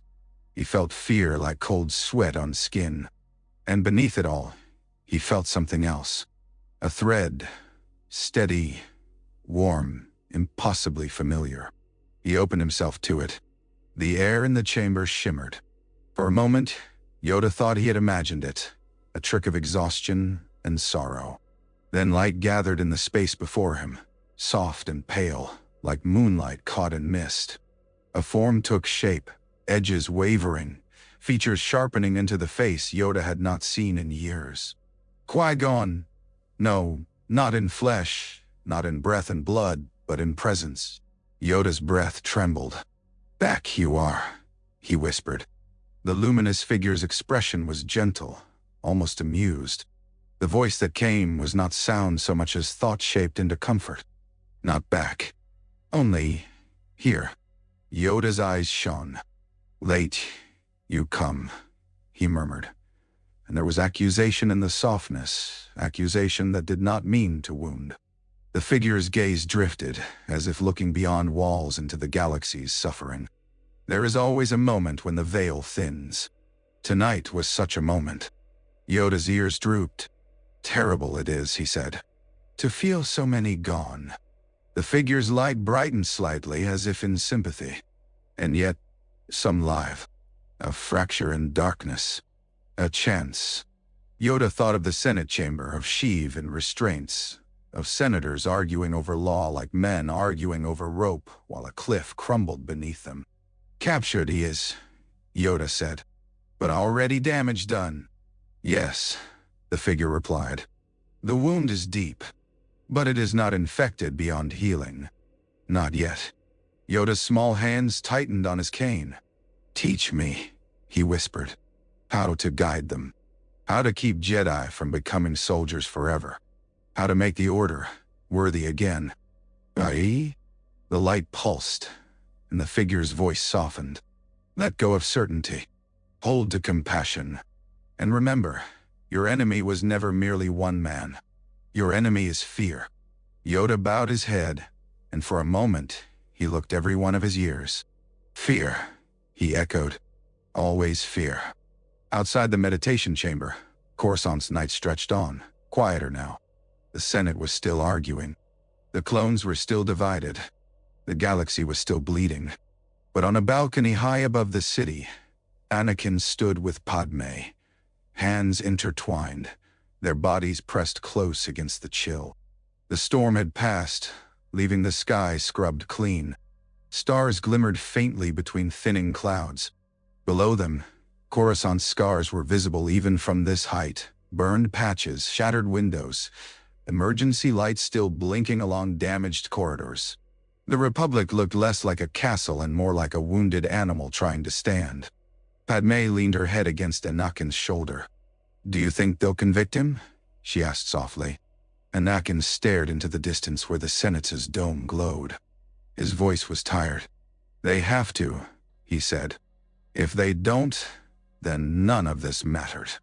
Padme's fingers tightened around his. And if they do, she murmured, the galaxy won't suddenly heal. No, Anakin admitted. He looked down at her belly, at the life there, and the fear in him shifted. Still present, still sharp, but no longer driving him toward desperation. It drove him toward responsibility. I used to think the Force wanted me to win, he said quietly, like it was a prophecy, a guarantee. Now I think it just wants me to choose. No, yeah. Padme looked up at him, eyes reflecting city lights and starshine. Then choose, she whispered. Anakin swallowed. He thought of Mace's fury, Obi-Wan's tired love, Yoda's ancient sorrow. He thought of the clones, men made for obedience, now trapped between orders and conscience. He thought of the Jedi dead across the galaxy, their absence a hollow ache. He thought of Sheev's smile in the red-lit shrine, the way it had promised that darkness would not end with capture. I choose you, Anakin said, voice rough. I choose our children. I choose the Jedi not as generals, but as protectors. I choose the Republic, even if it hates me for it. No, dice. Padme's eyes shone. She kissed him, slow and steady, not like a farewell but like a vow. Below them, Coruscant continued to live. Somewhere in the temple, younglings slept in vaults guarded by exhausted knights.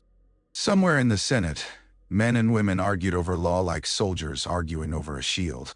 Somewhere in a secure chamber, Sheev waited, bound but not yet defeated in his heart.